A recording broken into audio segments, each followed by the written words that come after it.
Hello दोस्तों स्वागत है एक बार फिर से आपका आपके अपने YouTube channel extra classes with Pawan sir यानी कि मेरे साथ।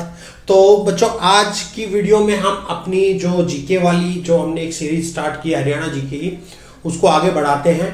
और आज फिर हम ज़्यादा नहीं, मैं 500 600 100 200 कोई क्वेश्चन मैं नहीं कराता। मैं डेली वीडियो में छोटी सी वीडियो बनाता हूँ, उसके अंदर आपको डेली 20 क्वेश्चंस के बारे में बताता हूँ। आप बस डेली की डेली ये 20 क्वेश्चंस करते रहेंगे तो आप जल्दी, क्योंकि ज़्यादा 100 200 500 जो है वो क्वेश्चंस एक तो बोर करते हैं और वीडियो भी बहुत लंबी बनती है और फिर धीरे धीरे आदमी क्या था बोरिंग महसूस करने लग जाता है। तो ये सिर्फ 20 क्वेश्चंस की वीडियो बनाएंगे और उनको पढ़ेंगे।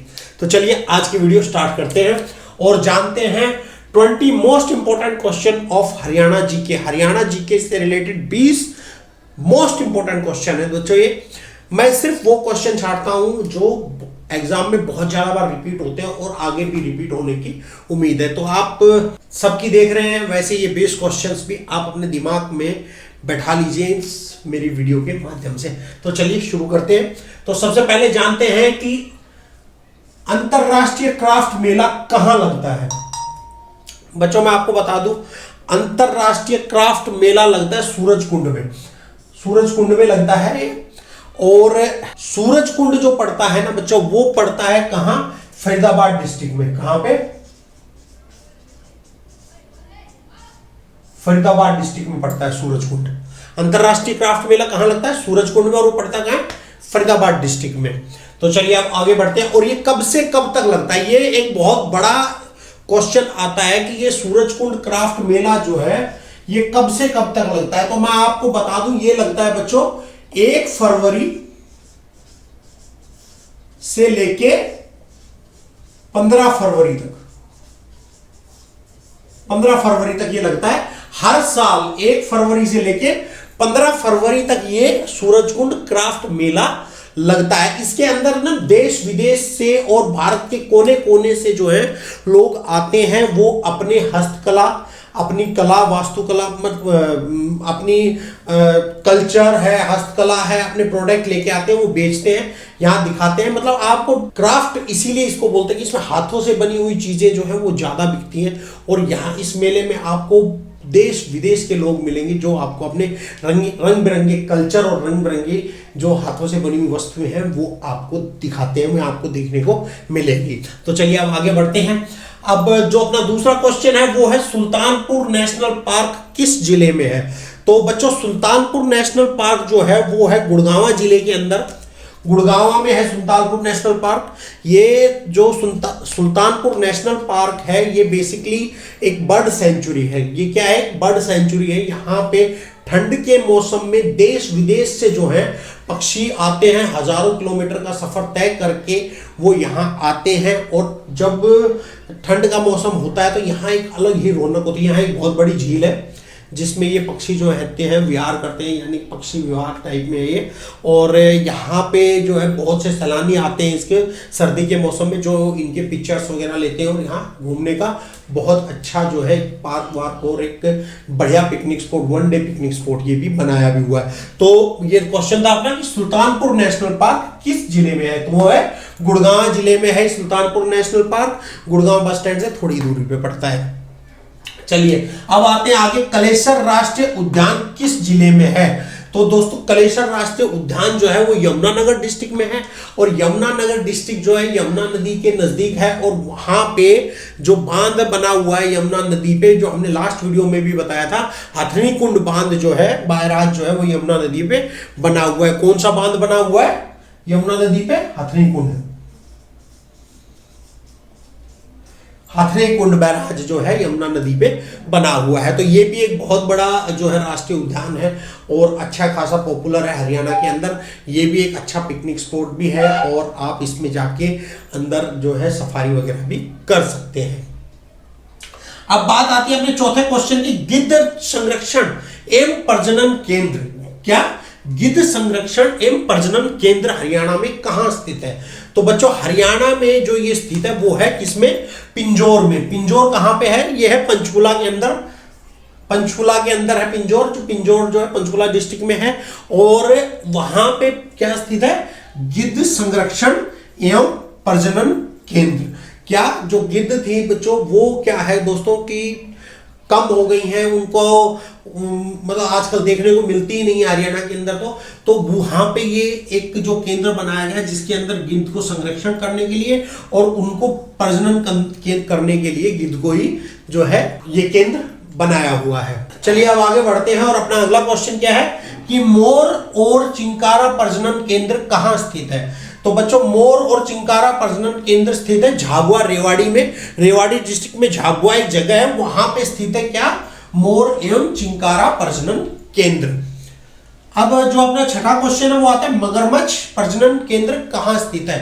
तो दो बच्चों जो भोर सेंधा एक जगह है कुरुक्षेत्र के अंदर, भोर सेंधा कुरुक्षेत्र डिस्ट्रिक्ट के अंदर क्या है, भोर सेंधा एक जगह है, उसके अंदर ये जो है वहां पे मगरमच्छ प्रजनन केंद्र स्थित है। अगर आपसे पूछा जाए कि मगरमच्छ प्रजनन केंद्र किस डिस्ट्रिक्ट में है तो आप अगर ऑप्शन में कुरुक्षेत्र लिखा है, भोर सेंधा नहीं लिखा है, कुरुक्षेत्र लिखा है, तो आप कुरुक्षेत्र भी टिक कर देंगे तो वो ओके रहेगा, मतलब आपका जवाब सही है। सातवां क्वेश्चन अपना आता है कि नेशनल डिफेंस यूनिवर्सिटी कहां स्थित है। तो हरियाणा के अंदर नेशनल डिफेंस यूनिवर्सिटी कहां है, बिनोला गुड़गांव के अंदर। बिनोला गुड़गांव डिस्ट्रिक्ट के अंदर बिनोला एक जगह है। नेशनल NH8 जो अब नेशनल 48 NH48 हो गया है, उसके ऊपर बिलासपुर जो वहां पे है, ये बिलासपुर एक गांव पड़ता है, वहीं है ये बिनोला गांव जो है वहां उसके नजदीक है, और ये गुड़गांव डिस्ट्रिक्ट में पड़ता है, वहां है नेशनल डिफेंस यूनिवर्सिटी जो हरियाणा में है। अब दोस्तों अपना अगला क्वेश्चन है आठवां क्वेश्चन, केंद्रीय विश्वविद्यालय हरियाणा में कहां स्थित है, यानी कि सेंट्रल यूनिवर्सिटी हरियाणा में कहां स्थित है। पाली जाट, महेंद्रगढ़ डिस्ट्रिक्ट में एक गांव पड़ता है पाली जाट जो है, पाली जाट के अंदर ये जो है क्या है, केंद्रीय विश्वविद्यालय। यानी केंद्रीय विश्वविद्यालय अगर आए केंद्रीय विश्वविद्यालय कहां स्थित है और ऑप्शन में सिर्फ पाली जाट या गांव के नाम दिए हो तो पाली जाट आएगा। अगर डिस्ट्रिक्ट पूछ रखा है तो फिर महेंद्रगढ़ डिस्ट्रिक्ट में ये जो है केंद्रीय विश्वविद्यालय स्थित है। अब चलिए आगे बढ़ते हैं 9वें क्वेश्चन के ऊपर, अंग्रेजों ने हरियाणा को पंजाब में कब मिलाया। दोस्तों हम ये तो जानते हैं कि 1 नवंबर 1966 को हरियाणा पंजाब से अलग हो गया था। उससे पहले जो है ये हरियाणा पंजाब से अलग था, मतलब 1 नवंबर 1966 से पहले हरियाणा पंजाब एक थे, पर एक टाइम ऐसा भी था जब हरियाणा पंजाब से अलग था। फिर अंग्रेजों ने क्या किया, हरियाणा और पंजाब को आपस में मिला दिया। तो वो कौन से सन के अंदर, कौन सी ईयर के अंदर अंग्रेजों ने हरियाणा और पंजाब को आपस में मिलाया था, 1858 के अंदर। 1858 में हरियाणा और पंजाब को अंग्रेजों ने मिला दिया था। तो अंग्रेजों ने हरियाणा को पंजाब में कब मिलाया, 1858 में। चलिए आप आगे बढ़ते हैं कि हरियाणा कैंसर संस्थान, हरियाणा में राष्ट्रीय कैंसर संस्थान कहां स्थित है और ये कहां बना है, ये झज्जर डिस्ट्रिक्ट के बारसा जो गांव है वहां पे ये बनाया गया है, और इसको बनाने की जो लागत आई है वो 2038 करोड़ रुपए है। कितनी है, अगर ये भी पूछ लिया जाए कि राष्ट्रीय कैंसर संस्थान जो हरियाणा के बारसा गांव में झज्जर डिस्ट्रिक्ट में बनाया जा रहा है उसको बनाने की लागत कितनी है, तो वो 2038 करोड़ है। और अगर पूछा जाए कि हरियाणा में राष्ट्रीय कैंसर संस्थान कहां स्थित है तो वो बारसा झज्जर में स्थित है। तो अब देखिए इन 20 क्वेश्चंस में ही ना आपको ने नोटिस किया होगा कि इनसे निकल के ही क्वेश्चंस आते हैं, तो ज्यादा बड़ा लेंथी 100 क्वेश्चन 200 क्वेश्चन का नहीं, 20-20 क्वेश्चन भी आप करते चलेंगे तो आपको जो है काफी जो है क्वेश्चंस जो कवर हो जाएंगे। चलिए अब आगे बढ़ते हैं। 11वां क्वेश्चन है अपना, परमाणु विद्युत केंद्र हरियाणा में कहां स्थित है। तो बच्चों परमाणु विद्युत केंद्र जो है हरियाणा के गोरखपुर जो फतेहाबाद डिस्ट्रिक्ट में है वहां पे स्थित है। ये क्या बनने लग रहा है बच्चों, ये क्या है कि यहाँ पे ये जो विद्युत केंद्र बन रहा है यहाँ पे परमाणु ऊर्जा से बिजली बनाने के लिए जो है वो प्रयास किए जा रहे हैं। चलिए आप 12वें नंबर पे आते हैं कि क्षेत्रफल की दृष्टि से भारत में हरियाणा का कौन सा स्थान है, यानी कि एरिया वाइज भारत के अंदर हरियाणा का कौन सा स्थान है, तो वो है 20वां। कौन सा है बच्चों, 20वां स्थान है। 20वां स्थान, इससे पहले जो है 19 जो इंडियन स्टेट्स हैं वो बड़े हैं हरियाणा से, हरियाणा का 20वां स्थान है। चलिए अब 13वें नंबर पे आते हैं कि हरियाणा का लौह पुरुष किसे कहा जाता है। बच्चों इंडिया का जो लौह पुरुष है, इंडिया में किसको कहा जाता है लौह पुरुष? सरदार वल्लभ भाई पटेल को।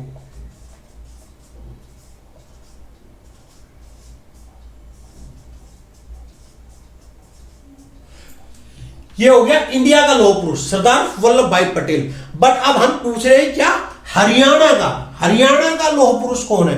तो वो है चौधरी बंसीलाल। जो चौधरी बंसीलाल जी हैं वो हरियाणा के लौह पुरुष के नाम से जाने जाते हैं। तो दोस्तों अपना अगला क्वेश्चन है कि 14वां क्वेश्चन जो अपना अगला है वो है कि चौधरी देवीलाल विश्वविद्यालय हरियाणा में कहां स्थित है? कौन सा है 14वां क्वेश्चन कि चौधरी देवीलाल विश्वविद्यालय हरियाणा में कहां स्थित है? तो दोस्तों ये स्थित है हरियाणा के सिरसा जिले में। सिरसा जिले में स्थित है चौधरी देवीलाल विश्वविद्यालय, जो बनवाया था किसने? ओम प्रकाश चौटाला जी जो हरियाणा के मुख्यमंत्री थे उन्होंने बनवाया था। और ये चौधरी देवीलाल जो थे ये हरियाणा के पूर्व मुख्यमंत्री थे और ओम प्रकाश चौटाला जी के पिताजी थे ये। अब चलिए आगे बढ़ते हैं और जानते हैं क्या 15वां क्वेश्चन कि हरियाणा के दक्षिण में कौन सी पर्वत श्रृंखला है? कि हरियाणा का दक्षिण कौन सा हो गया? जो महेंद्रगढ़ रेवाड़ी नारनौल जो है ये हरियाणा के दक्षिण में पड़ता है। गुड़गांव महेंद्रगढ़ नारनौल रेवाड़ी जो है ये डिस्ट्रिक्ट जो है हरियाणा के दक्षिण में पड़ते हैं। इसमें नारनौल डिस्ट्रिक्ट नहीं है, सॉरी, नारनौल जो है महेंद्रगढ़ डिस्ट्रिक्ट में आता है। तो इस पे कौन सी पर्वत श्रृंखला लगती है? तो ये यहाँ पे एक पर्वत श्रृंखला चलती है, जो पहाड़ है यहाँ पे, इनको कौन सी पर्वत श्रृंखला के अंतर्गत ये पहाड़ है? ये है अरावली के अंतर्गत। ये है कौन सी? अरावली पर्वत श्रृंखला है ये, अरावली पर्वत श्रृंखला। कौन सी पर्वत श्रृंखला? अरावली। आपको ध्यान रखना है कि हरियाणा के दक्षिण में जो है अरावली पर्वत श्रृंखला एक है। चलिए अब आगे बढ़ते हैं कि हरियाणा भारत का कौन सा राज्य था? मतलब जब हरियाणा, दोस्तों जब हरियाणा बना तो उससे पहले भी भारत में राज्य थे। जब ये पहले हरियाणा और पंजाब एक राज्य था। अब जब ये हरियाणा पंजाब से अलग हुआ तो ये कौन से नंबर का राज्य अलग हुआ था? तो वो था 17वें। इससे पहले भारत में 16 राज्य और थे। हरियाणा जब अलग हुआ तो ये भारत का 17वां राज्य था। तो हरियाणा भारत का कौन सा राज्य था? 17वां। चलिए अब आगे बढ़ते हैं कि इब्राहिम लोदी का मकबरा कहां स्थित है? तो दोस्तों इब्राहिम लोदी का मकबरा स्थित है कहां पे? पानीपत में। पानीपत जो हरियाणा में बुनकरों की नगरी भी कहा जाता है इसको, और ये अपने ऐतिहासिक, अपने इतिहास के लिए भी बहुत फेमस है। यहां पे पानीपत के युद्ध लड़े गए थे।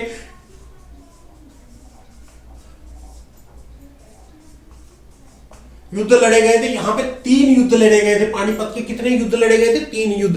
पानीपत का प्रथम, दूसरा और तीसरा, 3 युद्ध यहाँ पे लड़े गए थे। ये आप देखिए पानीपत के युद्ध के बारे में मैं पूरी हिस्ट्री आपसे जो है डिस्कस करूंगा। आज इस वीडियो में हम ज्यादा पानीपत के युद्ध के बारे में बात नहीं करेंगे, बट बस मैंने पानीपत की थोड़ी सी हिस्ट्री आपसे डिस्कस कर ली है। इसके जो पानीपत के युद्ध, इनके मैं एक सेपरेट वीडियो बनाऊंगा बिल्कुल अलग से। इसके अंदर पूरे पानीपत की जो है पूरी हिस्ट्री जो पानीपत के युद्ध की है वो इसमें डिस्कस करेंगे 1 बाय 1। उसमें 3 जो है वीडियो बनेगी। पानीपत के पहला युद्ध, दूसरा युद्ध, तीसरा युद्ध, क्यों हुआ, किनके बीच हुआ, कब हुआ, कौन जीता, वो सब उसके अंदर जो है डिस्कस करेंगे। चलिए फिलहाल अपने टॉपिक पे वापस आते हैं। इब्राहिम लोदी का मकबरा कहां स्थित है? पानीपत के अंदर। चलिए अब 19वें क्वेश्चन पे आते हैं कि राव तेजी सिंह का तालाब कहां स्थित है? तो दोस्तों राव तेजी सिंह का तालाब स्थित है रेवाड़ी डिस्ट्रिक्ट के अंदर, और फिलहाल जिसको जो है किसके नाम से जाना जाता है? बड़े तालाब के नाम से भी इसको जाना जाता है। और ये हनुमान मंदिर जो है इस तालाब के किनारे रेवाड़ी का फेमस हनुमान मंदिर बना हुआ है। चलिए अब आगे बढ़ते हैं और जानते हैं 20वां क्वेश्चन की घंटेश्वर मंदिर कहां स्थित है? हरियाणा में घंटेश्वर मंदिर जो है वो कहां स्थित है? वो भी रेवाड़ी डिस्ट्रिक्ट में स्थित है। और ये जो घंटेश्वर मंदिर है दोस्तों ये स्थित है रेवाड़ी जो मार्केट, डिस्ट्रिक्ट मार्केट है उसके बिल्कुल बीचों बीच ये मंदिर वहां पे स्थित है। यानी कि रेवाड़ी घंटेश्वर मंदिर हरियाणा में कहां स्थित है? रेवाड़ी डिस्ट्रिक्ट के अंदर स्थित है। तो बच्चों आज के वीडियो में इतना ही, 20 क्वेश्चन कवर हो गए हैं। मेरे ख्याल से आपको मजा भी आया होगा और कुछ जानने, ये 20 क्वेश्चन के अलावा और भी कुछ ज्यादा क्वेश्चन आप इनसे जो निकल के आए वो भी आपको पता लगे होंगे। तो मिलेंगे नेक्स्ट वीडियो में। Till then okay tata bye bye. और हाँ, चैनल पे नए हैं तो चैनल को सब्सक्राइब, वीडियो को लाइक और शेयर कर दीजिएगा ताकि आपके साथ साथ दूसरों को भी जो ज्ञान मिले। बाकी अगर वीडियो पे आ रहे हैं तो प्लीज कुछ ना कुछ जरूर करके जाइए, चाहे डिसलाइक ही करके जाइए, पर कुछ ना कुछ जरूर करके जाइए। चलिए मिलेंगे नेक्स्ट वीडियो में। और हाँ, अगर और कुछ किसी टॉपिक के बारे में आप वीडियो चाहते हैं तो मुझे लिख के बताइए, कमेंट कीजिए, मैं उस पर जरूर वीडियो बना के पोस्ट करूंगा। मिलेंगे नेक्स्ट वीडियो में, till then okay tata bye bye.